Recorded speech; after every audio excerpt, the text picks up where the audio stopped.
Hello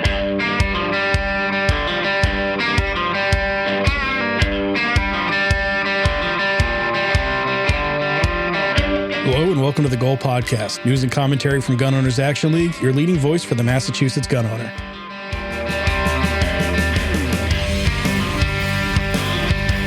I'm Garrett, across the table from Jeff. How's it going, man? Dude, we had the warmest opening day of archery season. It's been crazy. It was awful. Oh, you didn't make contact, though. Well, listen, I saw plenty of deer on my way in that all decided to tell the entire neighborhood that I was there. So yeah, I mean, I technically saw a deer. You got busted. I was within bow range at, 5:30 in the morning in the dark, but Yep. And you got busted. it's still, it's so warm out that they're bedding down well before dawn just to stay out of the heat of the day. So it's too warm. but it was good to get out there. I had a couple deer walk by, nothing, bow worthy or in bow range. John had an 8-pointer that walked out, but he got busted by a doe got to draw and was waiting for that deer to take an extra step around a tree, and doe got to him and huffed, and off the buck went. So he got made. But hey, opening day, there's plenty of season left. That's right. Plenty of season left. We don't start panicking after opening day. Yeah. Good stuff. Good stuff. So what's going on? We got a bunch of news tonight. Yeah. So a bunch of little pieces of news. So for this episode, we got guests coming on, Maureen Trickett, who's the state director for CMP. But we have local news, national news, information from the Supreme Court, and then continuing along with the history of rifles, service rifles for the United States. And we're going to talk about ammo that came along with it today. Oh, first off, there's a little bit of an announcement. Sharon Fish and Game Club is going to be hosting an NRA registered 22 match on October the 26th, 2025. If you're a member of the NRA or junior members of affiliated clubs, you can take part in that. Check out, we actually have a page on it, goal.org. It's goal.org/Sharon900. Everybody's welcome to take part of it. It's a pretty cool looking match. So again, that's on October the 26th, 2025. And you can contact Sharon900match@gmail.com for more information and how to register for that. Right on. That sounds like a lot of fun. Now in local news, so our fearless legislative leaders, and that just gross to say, met recently to discuss a proposal by Representative Mindy Dome, however you want to pronounce the name, from 3rd Hampshire, to add an excise tax on guns and ammo to fund some of her pet social engineering programs. I think if I read the text of the bill correctly, it would add a 4.75% excise tax on the wholesale value of any firearm sold, as well as the same amount excise tax for the wholesale value of each individual round of ammunition that gets sold. How they plan on calculating that is beyond me, but we've seen these bills before. Stuff like this comes across the desk all the time. Where essentially, they just want to tax something into non-existence, but goals were the bill, watching it closely. It has no co-sponsors and has been referred to the Committee on Revenue. But if you want to look up the information, the bill is H3082. You're more than welcome to read the text and have a good laugh. If you want some light reading. At yet another crazy idea from your Massachusetts legislature. Yeah, the recent hearing on this was the required hearing, right? If you get bills in by a certain date in Massachusetts, you're guaranteed a hearing. We all know how that process works. This was one of the ones that came through in February or something. It's just now finally getting its hearing.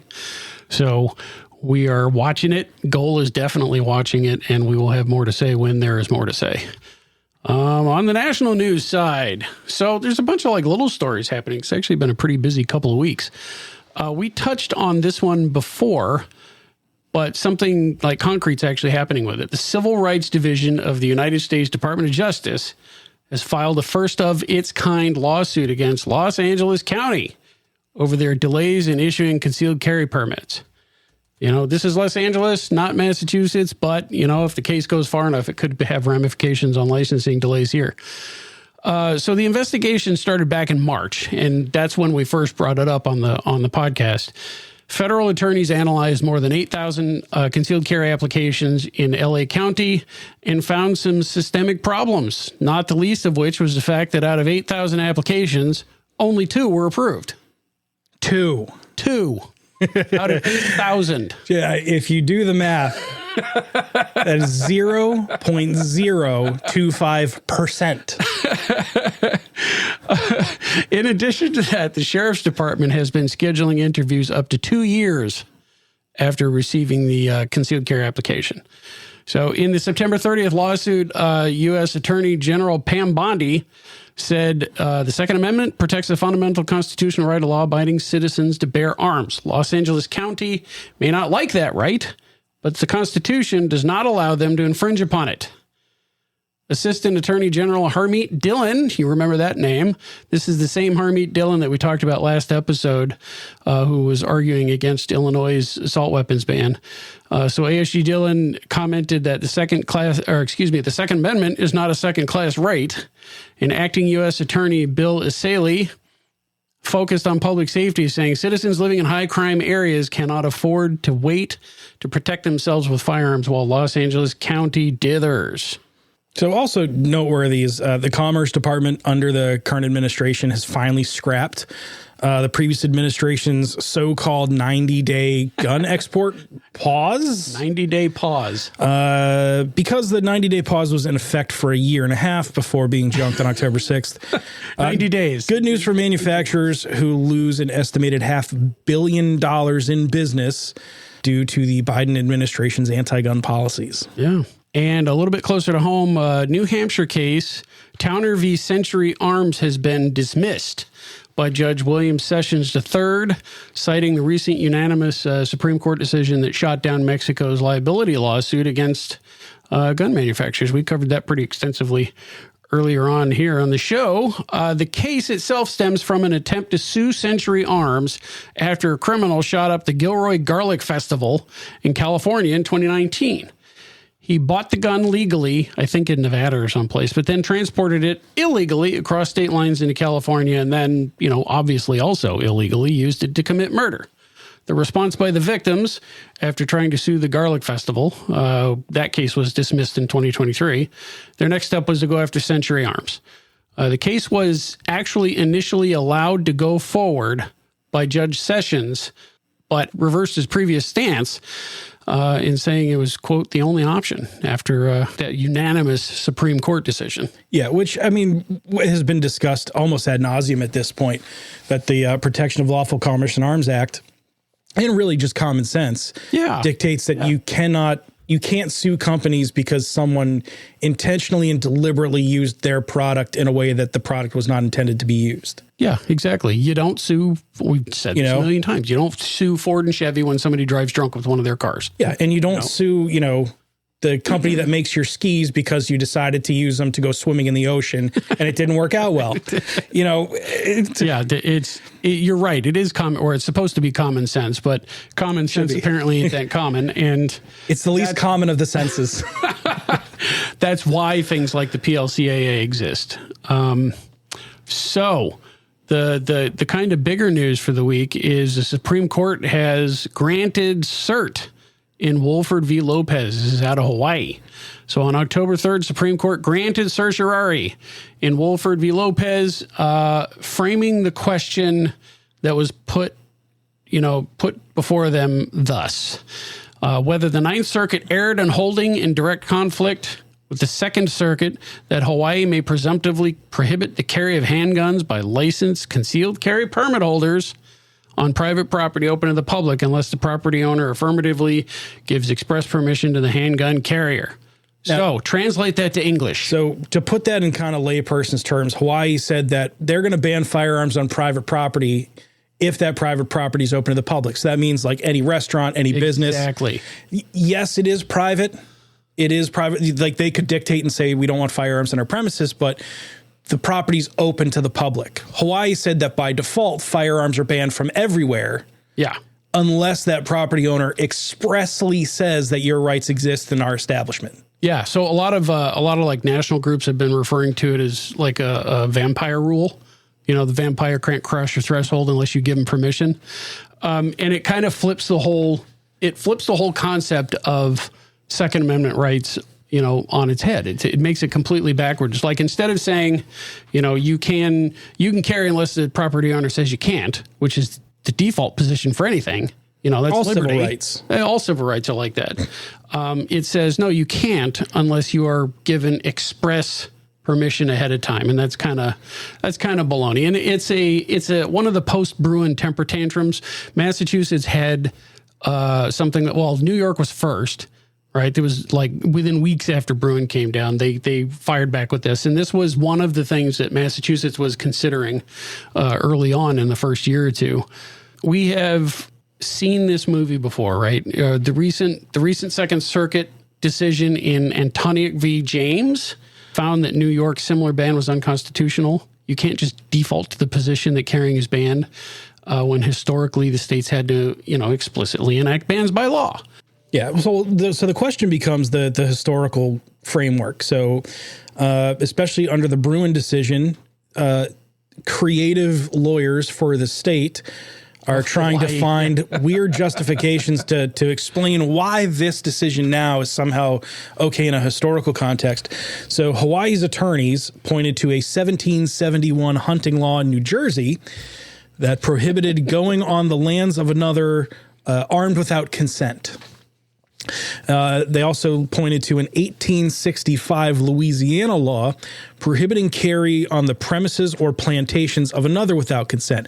The difference being those laws prohibit you walking onto someone's private property that is not otherwise open to the public with a firearm without that property owner's permission. Yeah. Which really, to me, speaks more about trespassing than it does about the armed part. That's exactly what it was. But they're very much trying to twist this into, it's okay to ban firearms in public places. But leaving aside the fact that the laws in the 1771 law was pre-Bill of Rights, it's talking about poaching and trespassing. It's not, a gun carry law. It's not an anti-Second Amendment thing.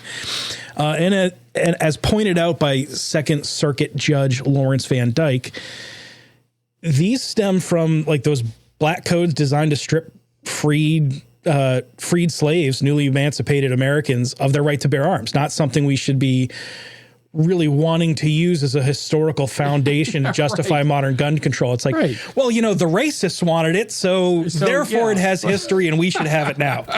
So for an interesting kind of twist, as we covered in a previous podcast, over the summer, the U.S., under the Trump administration, has filed an amicus brief supporting the petition for certiorari, which is kind of an unusual move by the federal government in these types of cases. They said, we think you should take this case.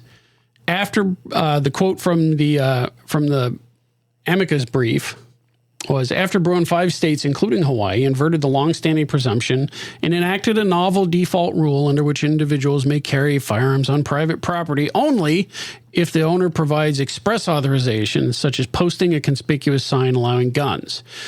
The brief went on to say that the Supreme Court's involvement would help lower courts seeking to interpret the Second Amendment, legislatures seeking to comply with the Constitution, not many of those around, and most importantly, ordinary Americans seeking to exercise their fundamental rights to possess and carry arms for lawful purposes such as self-defense. The Wolford petition also asked the Supreme Court to answer another question, and that question was whether the Ninth Circuit erred in solely relying on post-Reconstruction era and later laws in applying Bruin's text history and tradition test in direct conflict with the holdings of the 3rd, 5th, 8th, and 11th Circuit. So that question was around the timing of the laws that they're using, to satisfy text history and tradition. Right. Now the Supreme Court, they did not grant cert on that question, but it'll probably come up in the briefs. Justices might have some words about it in a final opinion. Yeah. Now, New Jersey also tried to nullify the Supreme Court Bruin decision by passing similarly presumptive carry bans. The Third Circuit decided in Coons versus Attorney General of New Jersey that the ban likely violated the Second Amendment as applied. But when you take the larger view, Hawaii's law itself and the concept behind it, it's unprecedented in the Second Amendment and really in American history. The country has never presumed that something is illegal unless rights are granted. That view's completely foreign to the idea of individual liberty, that the position should be, as always, freedom is the default, and the restrictions on freedoms have to be narrow, justified, and specific. Yeah. So even if we weren't talking about an enumerated right, and it is an enumerated right, it's still a matter of principle that the government can't start from a position that you're guilty unless you're told you're not. And we saw something similar. There was if you remember back in the day, there was a machine gun shootout in Western Massachusetts. People got hurt and everything. Yes. One of the legislators, when the discussion came up about, the legality of it and everything else, they said that they could not find a law that allowed them to have that event. Like that is and that's not how the law exact works. opposite way of thinking. Exactly. And that legislator specifically, don't have to name names, but that guy was supposed to be a friend of ours. Yeah, that's the police and the district attorney saying, well, we haven't found proof that you're innocent, so we're going to put you in jail. So it should be noted that this Wolford case, this grant of certiorari was the outcome of the Supreme Court's so-called long conference of September the 19th. 59 2A related petitions went into the conference, 59, and only one, this one, was granted. All the rest were denied certiorari. Bom, bom, bom. So we'll see where it falls on the schedule. Maybe later on probably not later on this year. It'll probably happen next year, but it'll get on schedule and we'll see what happens. Hopefully it'll be a win for us, and hopefully they'll address that second question too, even if it's not part of the, the official decision. So joining us remotely is our guest for the episode, Maureen Trickett. So Maureen is the state director for the Civilian Marksmanship Program. As means of a little bit of an introduction, I did manage to find a little information on you somewhere. But Maureen, so your interest in shooting started with your kids and volunteering to score some matches. Then you stepped into coaching, and it's just been off to the races from there. It looks like, doing junior programs, national travel teams, state coaching, NRA programs. I mean, it seems like it went from like zero to a huge passion really quickly. Yeah, I would say it probably did. It's kind of like that word of no. Nobody gave me the opportunity to use that word. It was always like, okay, sure. It's like, well, a volunteer step forward and everybody else steps back. Well, Maureen, so we have a mutual friend, Mr. John Green, and I can empathize with you that, that the passion's infectious, and he's a very difficult person to say no to. But I did message him. So we were talking about it, and I mentioned that we were going to have you on. And I asked John out of the gate, I said, is there anything you want me to ask you about? And he wanted us to ask you about the time a kid fell off a railing and almost hit John at like 2:00 in the morning. What? Yeah, thank God that was a long time ago. So me and John, way back when, we used to travel a lot together with the Mass State team. I was the coach. And we had, 15 plus kids that we would schlep out to Camp Perry for small bore and stuff. So we had parents and stuff that went out. And it was kind of a learning experience for quite a few of us. So as it turned out that a young man and his dad were staying in a room while the room was like overlooking, it was a loft, and John was down on a couch below, sleeping. So unknown to us that the child had a past history of sleepwalking. Oh, geez. Which the dad never, but it hadn't happened for a while. So, I could understand why he didn't say anything. And because if we knew, we would have put him in the back bedroom, or tied to the bed or something. I don't know, or tied to his dad. But anyways, he was sleepwalking and he crawled over the railing, and he kind of shimmied down, so he wasn't that far off the floor, and the loft wasn't that far up. But the problem was when he fell, he hit a table right next to John, and of course John was asleep, and that kind of like that woke him up for the night. Wow. But thank God that he was okay and everything. Kind of stirred everybody else up. And we were headed home that next morning anyway, so we got him all checked out at home just to be sure. But he was fine. Wow. I think it. Yeah. But That's a nice break. it added that. Yeah, my junior program at the time, I had like a sheet for parents in the juniors to fill out, and it was about like if they were wore glasses, allergies, allergic to anything like that. Yep. So we quickly added on any past history of sleepwalking, Sleepwalking, stuff like falling that. from heights. Yep. Oh, wow. So, Wow. yeah.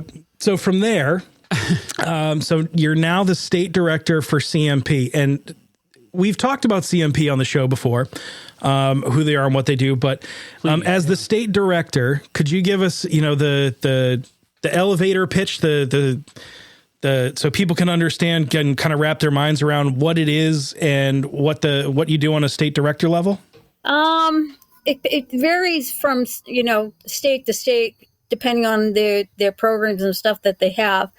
But as a state director, that we help CMP, who are great people. They are 300% behind junior programs, or behind shooting programs, everything. And they're great to work with. And so as a state director, I am kind of like their right arm to my state, so that if people have questions about CMP, they can call me and I either answer the question, or if I don't know it, then, I can point them in the right direction of, to find the answer. I also will organize matches, get kids organized, or try to start junior programs or shooting programs within the state. I'll visit clubs that, are starting up, try to help them out. Some that we've given them, we have some used junior equipment and stuff like that I'll take it and give it to them to help them kind of like get their program started. Or I'll go there and, look at the range, give suggestions of, safety precautions. I run coaches classes so that, new people can come in and they're trained to help the junior programs, to try to get everything to grow and not dwindle. So that's what, like in every state, that's what we're there to, because CMP can't be in every state. So we're just like their local volunteer to help spread the word that they're there to help. Yeah. So taking this so CMP is the Civilian Marksmanship Program, and taking it from a national level and focusing on the state side. And you said you run air rifle. I think you mentioned small bore and some other junior programs. So there's a whole set of competitive shooting for youth to join. Yes, we run quite a few matches. We have them all posted on our readinghighpower.com website. Plus, I put it out on Facebook, advertise CMP, send it to other state directors, so that, especially like New England, I mean, we're so small and so close that, we can travel from state to state. And if, we're lucky at Reading that we have electronic targets, which, a lot of clubs don't have. Oh, that's cool. And so that they can travel, if we kind of consolidate the matches, they can travel and come down and compete with us and go home, or they can run postal matches. CMP runs postal matches too, so that people can still stay in their own ranges and still compete with kids across the nation. It's great. It's like we're in the middle of one now, a postal that we're competing against this week. I think it's North Carolina. I think next week we might compete against, I think they're in Alaska. And it's just amazing that, to see the kids compete at home, but still against somebody far away. But at the same time, we run lots of matches here to bring the kids in, whether they're beginner, advanced, to compete, on a local level. And then some of the matches we run, then bring them on to a national level. Like we host the Junior Olympics for both air rifle and small bore at Reading. So the kids can come and compete in Massachusetts, get awards here in Massachusetts. And if they have a certain score, they can go on to the finals, either depending where they're being hosted. It could be out at the Olympic Training Center in Colorado. Wow. CMP hosted it last year in Alabama. It's such an honor to see these kids go and compete against all like the top shooters from every state.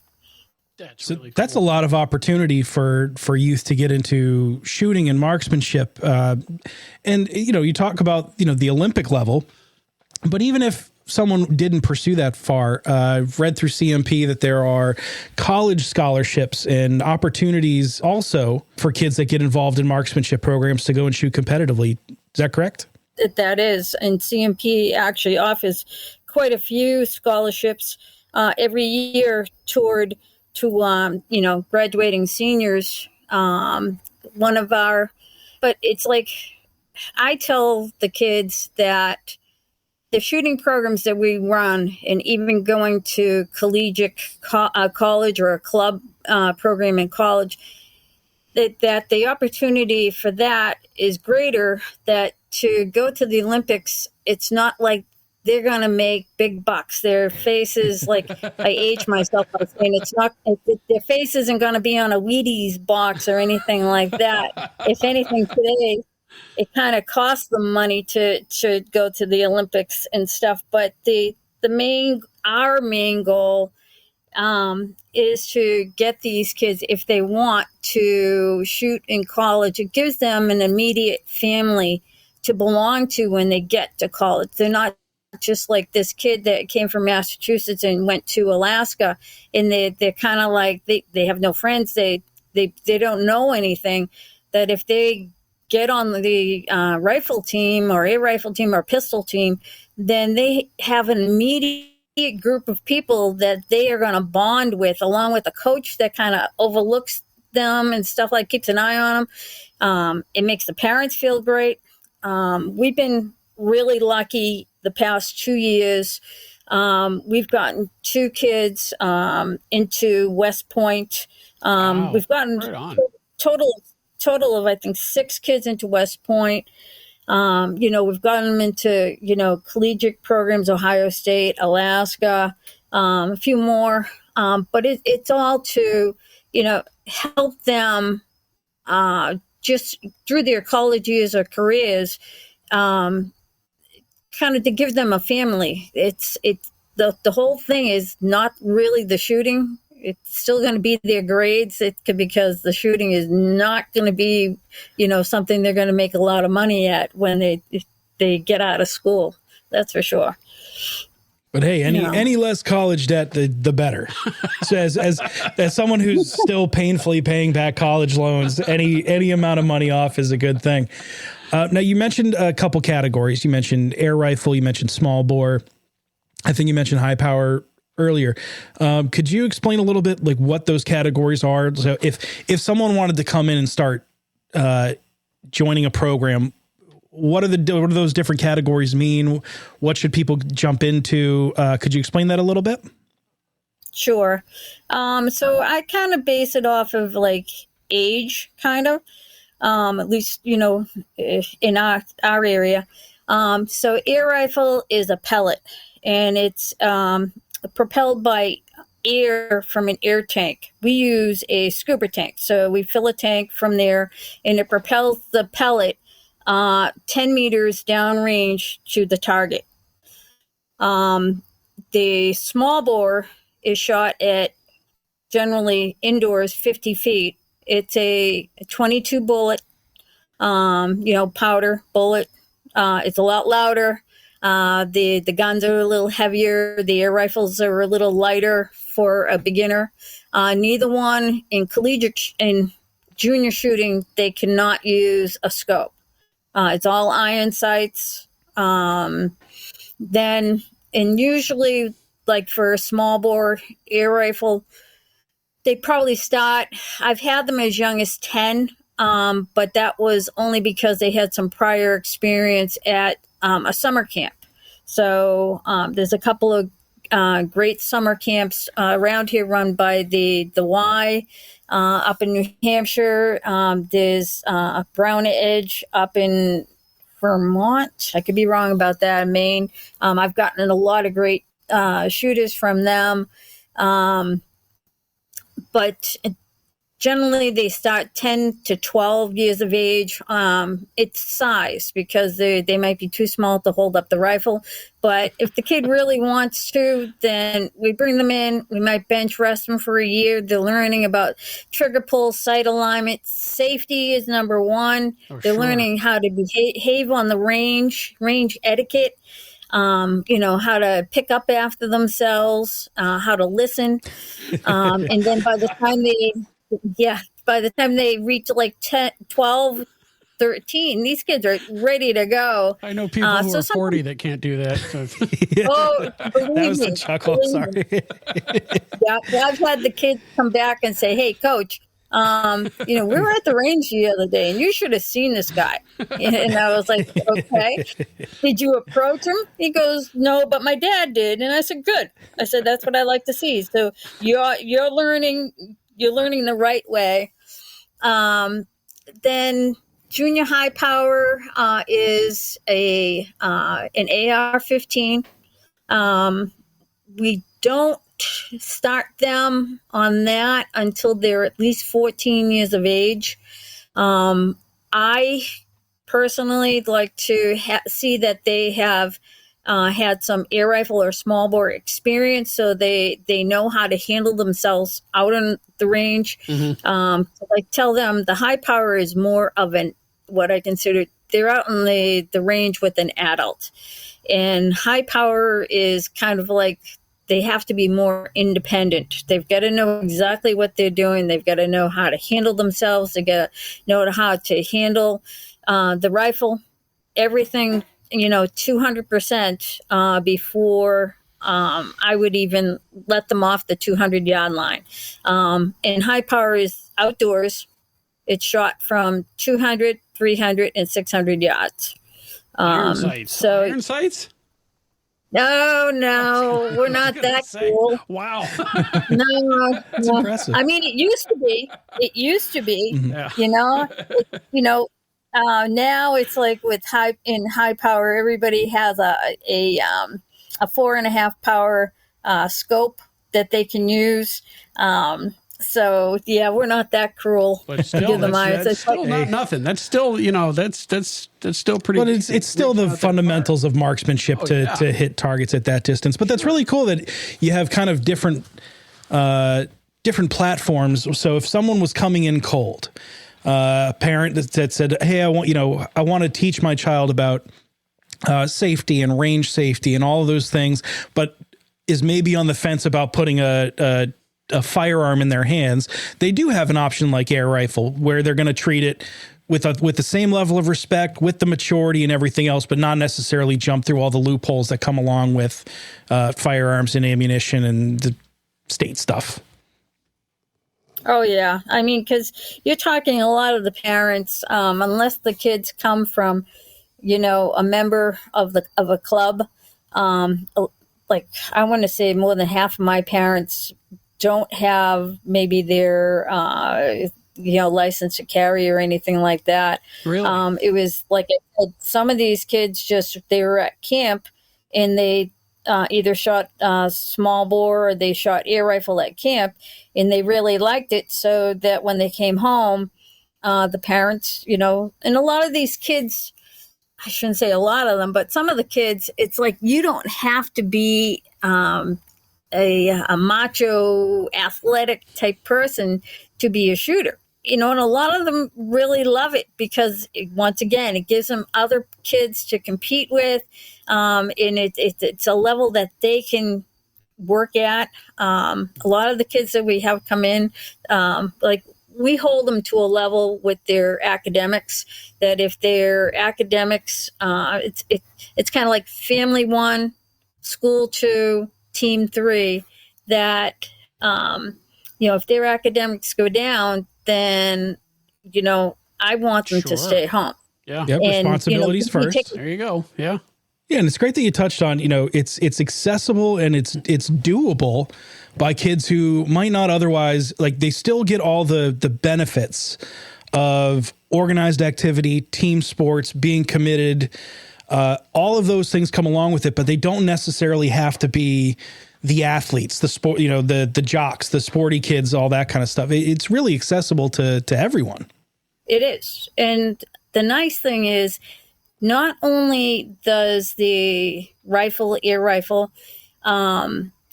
we've done it with air rifle, is that kids with disabilities or even adults with disabilities. We had a young man that I coached years ago. He lost his right arm in a motorcycle accident. And he came in and he joined the team. Even though he was an adult, he came in and joined the team, and as what they call a para shooter, and he shot off they have different tables, different springs that simulate the different positions of shooting. So it's standing, prone, kneeling, and he came in. We coached him. He actually went and shot the. He was like almost on the Paralympic team, and we traveled with him and helped him. We have one child right now that he only has one eye. So, I mean, he can do this sport where possibly he couldn't do another sport like possibly tennis or football or something like that. But if the child has a missing limb, like missing a leg or something like that, they have different equipment so that they can still shoot. They have to adapt to it a little bit differently than an able-bodied kid, but they can compete side by side with them on the firing line. If you go out to some of the CMP finals out in Ohio, even the Junior Olympics and stuff like that, there's kids in wheelchairs. There's kids that might be sitting on a stool because they have a spinal injury. Others that they're missing a limb, missing a hand. It's adaptive shooting, and we can do that here and get them trained, and who knows, maybe see them in the Paralympics someday. Yeah, cool. And then, like we said, hey, what's the worst case scenario? Nice scholarship to college. Right. Now, obviously, the legal landscape in Massachusetts is tough. It's a challenge. They certainly seem to design the rules to make the work that folks like you are doing as difficult as possible. What are the challenges that you guys run across from the legal landscape? Issues with the legislature likes to say you can't advertise to children, and what that really means is that they want the youth out of the sport, so that way they weed out the Second Amendment and the firearms owning community slowly but surely as a generational thing. How does that legal landscape affect what you guys are doing, both in Massachusetts and as you talked about, traveling around the country and national shooting matches? That's a tough one to answer. A lot of times, if that's the case, that it depends, like with the air rifles still are not considered a firearm. So that's a little easier to travel, transport, do whatever with the air rifle. And we do a lot of air rifle. The 22s, it's more so if the parents, if they own their own guns, they're locked up. We go by the law as far as, how they transported it. We make sure that even before we go to a match that we remind the parents about all that. They carry the match bulletin with them. so that they know what they can and cannot do. As far as high power, we'll probably relook at that again next year. But a lot of times that if we have to, we transport ourselves, but a lot of the kids, the parents or whatever, they have their own. So, once again, you get into the sport. It's not just us telling them about the laws. They have a license. They need to know what the laws are too. Very, very cool. So if someone wanted to get started, if they wanted to get in touch, what's the best way for them to get that ball rolling? Generally, I have them give me a call.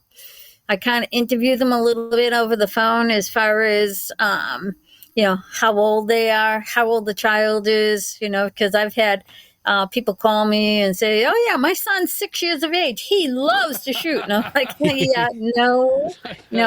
Like, that's great, but not quite there yet.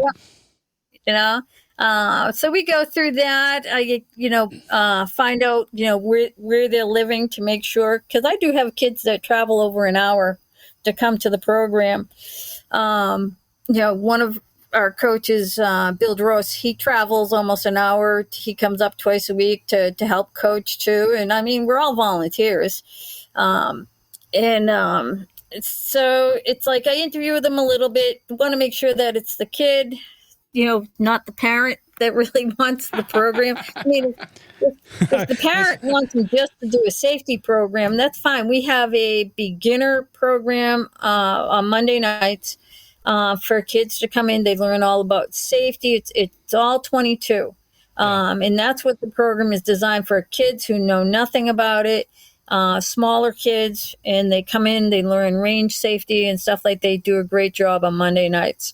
My program is more advanced, but I'll take kids who are older, like say, 13, 14, and I'll bring them into the program if they have the right attitude and stuff.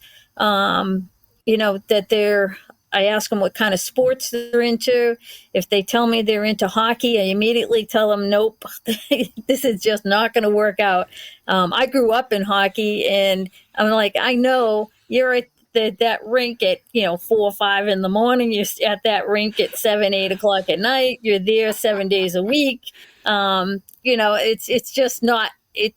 In the real world, we've had kids that, okay, you really want to do it? Okay, come on in. Oh, I get a game tomorrow night. I get a game. Oh, we get practice. That's one sport that really doesn't work. But I mean, if they do lacrosse, they do swimming or something, it's seasonal. So I'm like, yeah, I mean, those are small little things. I love seeing kids into more than one sport, not 20, but 2 is good,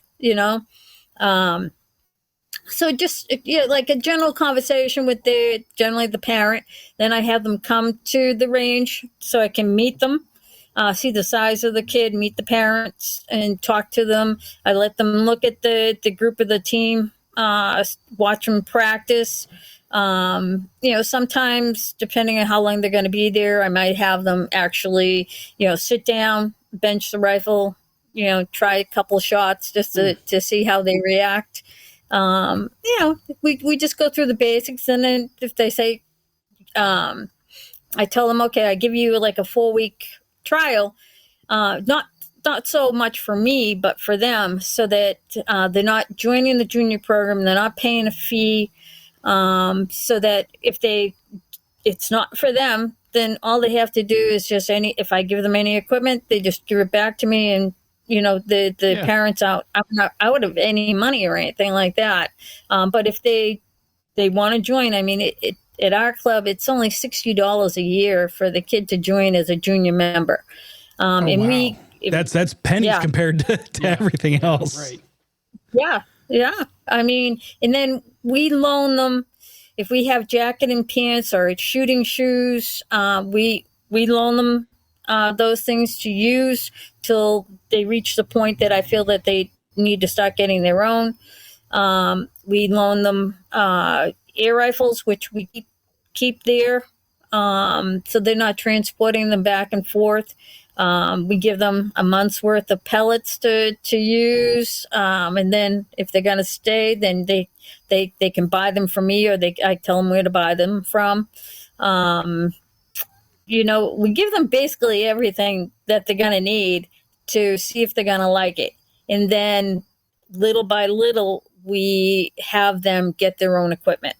I think any parent who's ever tried to get their kid involved in youth sports can really appreciate the fact that, I mean, you're making sure that the kid actually wants to be there. Yeah. Which I've been involved in youth hockey before, and it's always tough when you see a kid who really doesn't care or want to play, and the parents are trying to make them do it, but also giving them the opportunity to come in, try it out, see if it's a fit, and then a little bit of assistance along the way. And I mean, compared to other sports, so you mentioned ice hockey. $60 can't get you anything.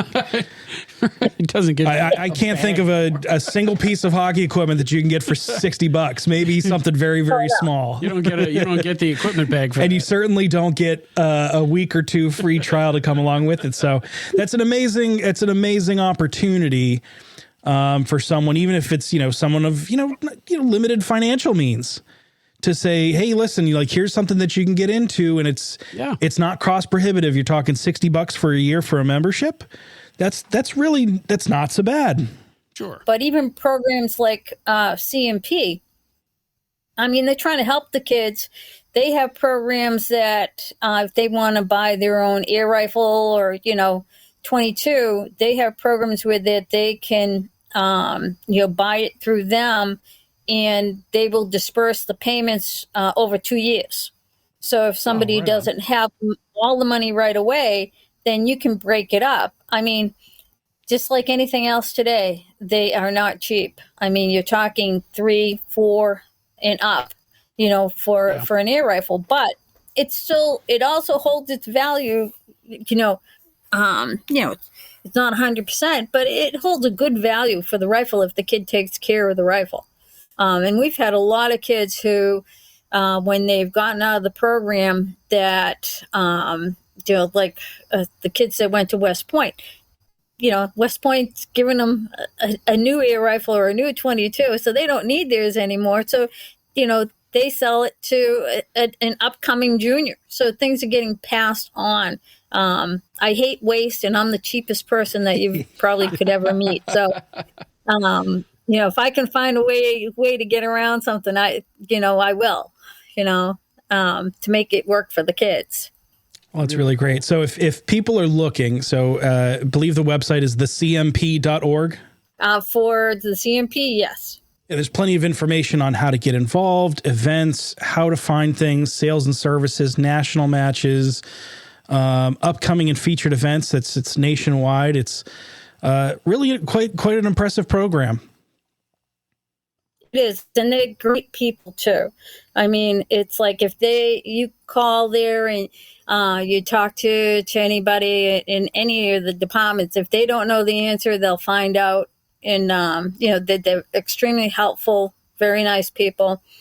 I mean, I can't say enough, about them. We run a lot of matches with them, and they're great to work with.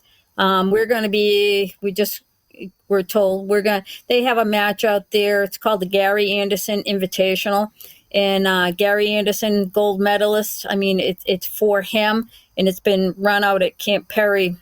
I forget how many years now that they've been doing it. It's a 3-position air rifle match.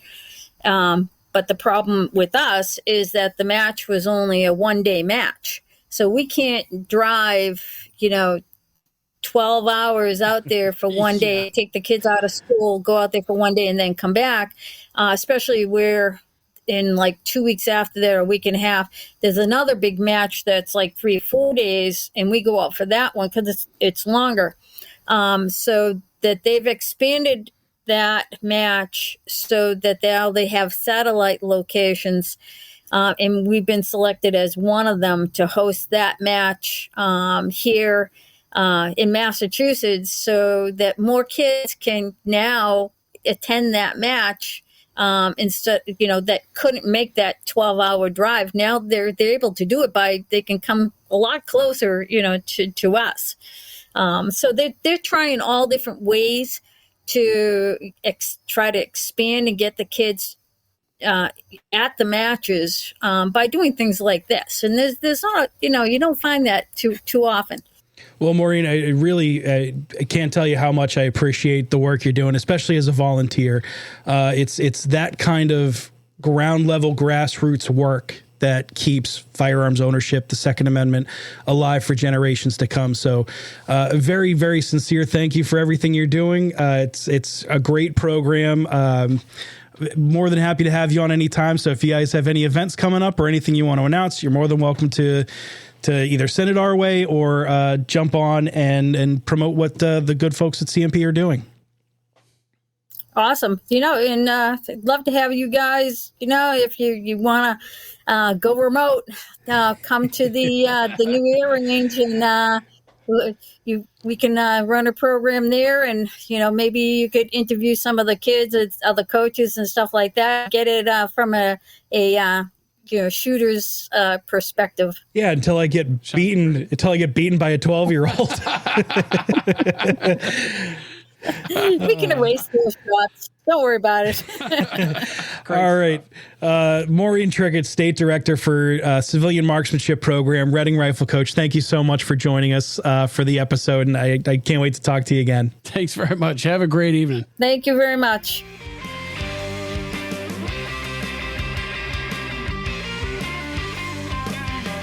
So continuing the American Service Rifles theme, it's actually pretty cool. I've been enjoying following the sort of technological history, and that you can go way, way down all of these rabbit holes. We're only doing like a light touch. It may not feel like a light touch. That is the interesting part. Is as pared down as I think I could get it. You could go like way down these rabbit holes, and I have. But, for the purposes of this kind of thing. Yeah, this is just talking service rifles for the United States. Yeah, we're just scratching the surface here. So this time we're talking Model 1841, the Mississippi rifle. Yeah, so last time when we were looking at the Hall breech loader, you kind of look at what happens when a good idea maybe arrives a bit early. So Hall had handed the Army a true breech loader and a modern way to make it with, more or less interchangeable parts, measured processes, procedures, repeatability. It loaded faster and pointed to the future, but it ran into limits of its moment where the seals weren't as gas tight as they could have been. Ordnance officers tended to be a little more fiscally conservative. The military industrial complex wasn't not become the giant. Wasn't quite so profligate with money as it is now. Not as complex. And ammunition that wasn't quite ready for the vision. Really, it was begging for more of a modern cartridge. But, the takeaway was, change in, the change happens, but it's an iterative process. So the technology moves, doctrines and logistics catch up, and they kind of, leapfrog each other back and forth. But the Model 1841 Mississippi rifle is kind of what catching up looks like. So if Hall kind of gave a preview of a new world, the 1841 normalized a set of upgrades that really stuck. So it was a percussion cap fired firearm. It was no longer flintlock. Mm-hmm. It was still a muzzleloader, but it had a rifled barrel, and it was built under, the still emerging American system of manufacturing. And on paper, maybe it doesn't sound flashy, but in practice, it marked a pivot. So for decades, the typical U.S. infantryman carried something smoothbore, flintlock, as we've talked about, mass volley fired at short ranges. Like you said, you're not shooting at an enemy, you're shooting at the enemy. Right. And while rifles existed on the frontier and in specialist units and in some mixed use, slower to load, more finicky, handcrafted, and the Army, while admiring their accuracy and liked some of the things, it kept it on the margins. The positives didn't outweigh the drawbacks in a lot of opinions. But the 1841 kind of pulled that concept of accuracy into the center of service life. Using percussion caps instead of flint meant more reliable ignition, especially in bad weather, less fuss under stress, but its rifle barrel made aimed fire at 200 to 300 yards, the norm instead of the exception. Realistic instead of fantastic. Right. So it crucially was produced with a growing emphasis on interchangeable parts. That doesn't mean every piece is perfectly swappable like modern arms, but yeah. But still, the principle's there and it's growing. And government armories and contractors were learning how to build to a pattern in a way that different manufacturers' components can integrate, not to the quirks of single craftsmanship, hand-fit parts. So in other words, the 1841 took a set of ideas that people already knew, rifling from the frontier, percussion from the gunsmith's bench, from the machine shop, and then put them into a package the Army would issue by the thousands. So the rifle's nickname tells part of the story. During the Mexican-American War, Jefferson Davis's volunteer regiment from Mississippi carried these rifles and made a reputation at Buena Vista. The gun became the Mississippi rifle in the public mind because technology's always kind of tied to the time and the place and the people. So technically, the 1841 started life as a 54 caliber percussion muzzle-loading rifle. Compared to a smoothbore musket, it rewarded the soldier who aimed. Compared to the long, slender Kentucky or Pennsylvania rifles of the early Republic, it was sturdier. It was built more for wartime handling. As ammunition evolved, many 1841s were later reamed out to 58 caliber to standardize on the new Minier-style conical bullet, which we'll talk about a little bit later on, the very projectile that would dominate the Civil War. That retrofit says a lot about where this rifle sits in the lineage. It's a hinge between the old and the new, right? Between the round ball and the conical bullets, between flint and percussion, between boutique accuracy and issued accuracy. Yeah, so was it the most numerous firearm of its era? No. Smoothbore still outnumbered it in the 1840s, just for practical manufacturing purposes. But if you're tracing the family tree of American service rifles, the 1841 is the moment the Army stopped treating rifling like an oddity and started treating it like doctrine, like things are going to be rifled from moving forward. So the next decades would see the rifled musket take center stage, culminating in the 58 caliber Springfields of the Civil War, and later with metallic cartridges, repeaters, and everything that followed. So from there, the line runs through the Springfield 1873 trapdoor, the 1903 bolt action, M1 Garand, the M14, the AR family. So do they differ wildly in action and feed? Yes. But the habit of embracing useful precision and mass manufacturing, of making that a standard rather than the exception, runs kind of straight through, in the 1841 is kind of an early marking point. But there's also a manufacturing story in there that matters along with the ballistics. So the American system of manufacturing with gauged parts, fixtures, jigs, division of labor was expanding. So the 1841 benefited from that culture. It was a service arm built in an environment where the expectation of repeatability, reproducibility, and it was there, and the private sector could actually deliver. So that mindset is kind of a quiet piece of technology. You can invent clever mechanisms. Maybe you can build 10,000 of them, but you need an armor to service them without a master craftsman hovering over every bench. So kind of that Henry Ford assembly line style of construction. So if you zoom out, the 1841 undercuts the claim that military technology is some alien thing with no place in civilian life. Historically, the traffic ran both ways. So rifling came from civilian hunters and frontiersmen. The Army adopted it when logistics and tactics caught up. Percussion caps spread because civilian and soldiers alike wanted to be able to potentially fire their firearms in rain, in bad weather. Interchangeable parts were useful for everything from plows and clocks as they were for muskets. So kind of once perfected in one domain, they naturally travel to others. Now, after their service, a lot of 1841 Mississippi rifles were sold off as surplus. Civilians carried them on the frontier, used them for hunting, handed them down. And the same pattern repeats with later firearms, so Springfields, Enfields, Garands, And yes, the stuff that people debate today. So a tool that proves itself under the stresses of wartime is often robust, dependable, and reliable for pretty much everything else. Well, that doesn't mean, however, that every battlefield innovation is, a good fit for a farmhouse or a hiking trail. But the broad rule is pretty simple. Useful ideas tend to migrate. They always have.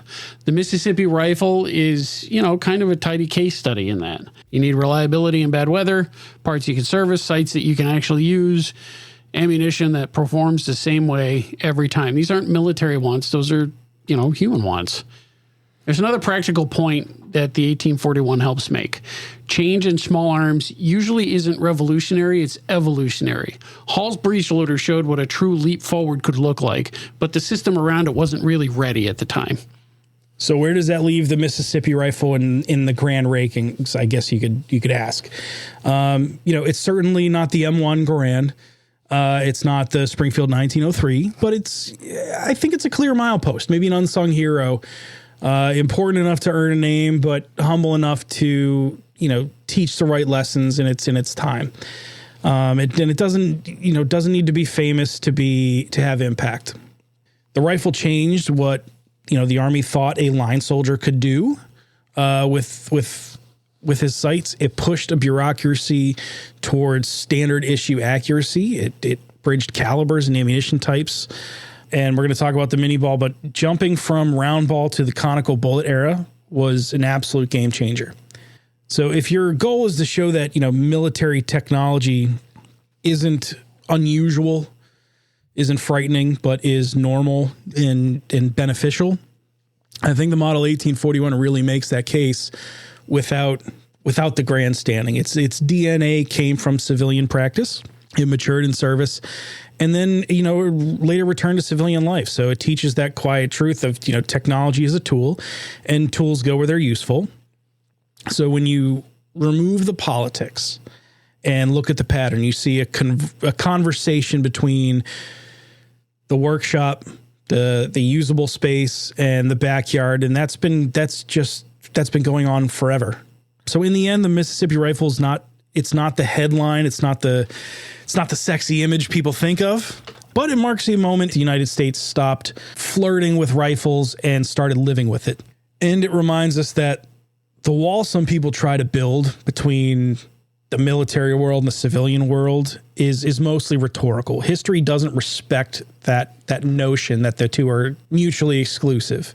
So, that's the story worth telling. It's not a tale of fear. It's, more of a tale of adoption, not a break with civilian life, but a flow to it. So the Mississippi rifle wasn't a one-off oddity. It was a step forward that was, that felt normal. It was a useful technology that like other useful technologies, tends to find its way from one avenue to another and then back again. So you've heard the name mini ball, right? It's not mini like miniature. It's minier. It's minier. It's right. French. It's French. And somebody tells you it's not a ball at all. That's actually true. It's a cone-shaped bullet with a hollow base. Like you said, it's pronounced minier, named after the inventor. And here's the simple reason that it matters is it made rifles easy to load and easy to shoot well. That's the bottom line of it. So before the minier, rifling itself wasn't the problem. Frontiersmen had used rifle barrels for generations because, as we all know, spin makes the bullet fly straighter. They've known that since, ancient times. The headache involved was loading. To really grab those grooves, the old ball had to be a really tight fit in order to engage the grooves. Tight is fine for one careful shot. After a few shots, the barrel's dirty. Tight turns into, grab a mallet and start praying, smashing. Armies hated that, so they stuck with the smooth bore muskets. They were fast to load, but not very accurate. A few clever French officers chipped away at that problem. One design, you had to smash a slightly undersized ball outward so that it fit the rifle. Cram it down the barrel all the way to the bottom, and then hit it with a ramrod, like a mallet. Hard enough to actually displace that lead. Right, to deform the thing so that it would engage the grooves. So, you can imagine what's wrong with that. Yes, you get to engage the grooves, but the ball itself is so out of shape that it's not going to fly straight no matter what you do. Another variation on the theme put like this little post. It was right right in the center line, way down at the closed breech, right? And then when you jam the bullet down on top of it, that post would stick up into the bottom of the bullet and spread out. Kind of flare it out a little bit. Kind of flare it out. The problem with that one is it's almost impossible to clean. How do you clean around that little post held all the way down at the bottom? All the way down at the bottom of the barrel. Good luck with that. Yeah. So, good ideas, but they had their drawbacks. Then, along comes Claude Etienne Minier. Around 1849, this guy arrives on the scene with his bullet. You make the bullet just a little bit undersized so that it slides down the barrel easy. You give it a hollow base, and when the powder goes off, the gas pressure behind the bullet expands the skirt so that it spreads out, grabs the grooves, and engages that spin. So it loads like a musket, shoots like a rifle. Perfect. Win-win. Easy. So America just grabbed that design and ran with it. James Burton at Harper's Ferry kind of dialed in the hollow and the skirt thickness to really optimize it. So you didn't need some of Minier's more technical inventions. And the system standardized around a 58 caliber with simple paper cartridges. And suddenly issuing rifles to regular infantry makes sense. You don't have the trade-off anymore between speed of reload and accuracy. So that's where, it dovetails in with the Mississippi rifle, with the 1841 starting out as a 54 caliber that was designed for patch and round ball, and proved that issuing rifled accuracy was worth it. So once that Minier system of bullet manufacturing took hold, that's when a lot of the 1841s got bored out to 58, got fitted with better sights. Now that the sights were the limiting factor and not just the accuracy of a round ball. Mm-hmm. And now that same rifle shoots the American-style projectiles really well. And you can see the shift abroad, too. So even elsewhere, like in the Crimean War, British and French troops using Minier's style of ammunition started landing accurate hits at ranges that made old-school volley lines, it made them outdated. Yeah, and they were able to keep up in loading speed. So in U.S., ordnance locks in at 58 caliber, rolls out the rifled muskets built around that projectile, the model 1855, and then the model 1861 Springfield. We even rifled some older smoothbores to keep them relevant. But that's how big institutions change, when a technology finally clears the does this work for everyone hurdle. So not only the new buys, but sensible upgrades across, a broader fleet. At the soldier level, at the deck plate level, nothing really exotic. You bite off the cartridge end, you pour the powder, slip down the bullet, couple of love taps with the ramrod, cap the nipple, and you're ready to go. The undersized bullet goes in, even if the barrel's dirty, because the lube cuts the fouling. The skirt expands on firing, takes the rifling the same way every time. It's repeatable, it's reliable. That's the core of the story. It works every single time. There are, however, some consequences. Aimed fire at 200 to 300 yards becomes pretty normal, so skirmish lines, cover, and later on, entrenchments matter more. Marching shoulder to shoulder into accurate fire becomes a very bad plan. The wounds are worse than the old slow round balls. Medicine is not ready for that. On the supply side, quality has to tighten up because the bullet's expanding skirt can't be too thick or too thin. Sloppy ammo gives sloppy results. It's not something that you're casting with your bullet mold over the campfire. They have to be made to tolerances. So the armories have to step up their game, which then, down the line benefits everybody else and everything else that they make. So now, draw the connection to the everyday person, because that's the bigger theme of, the walk through history that we're taking. Civilians were shooting rifled firearms long before the Army standardized them. After wars, loads of Minier-capable rifles, converted 1841s included, start being distributed and sold off as surplus. Farmers, hunters, settlers, weekend marksmen, everybody wanted that reliability in bad weather, ammunition you can trust, accuracy that rewards marksmanship. And it's a reminder that in America, that line between military and civilian technology has always been more of a bridge than a wall. So that's it for today. Thanks for listening in. If you haven't already, make sure to subscribe to the show, share it with friends. Check us out on Facebook at facebook.com/Goal Podcast MA, on YouTube at The Goal Podcast, or on Twitter at Goal Update. To join Goal, visit goal.org and click the Join Renew button on the top of the homepage. If you have a topic you think we should cover, if there's something going on in your club or your town, or if you have a question for the mailbag, shoot us an email. It's at goalpodcast@goal.org. The Goal Podcast is a production of Gun Owners Action League of Massachusetts. The views and opinions expressed are those of the hosts and guests and do not necessarily reflect those of Goal, its staff, or affiliates.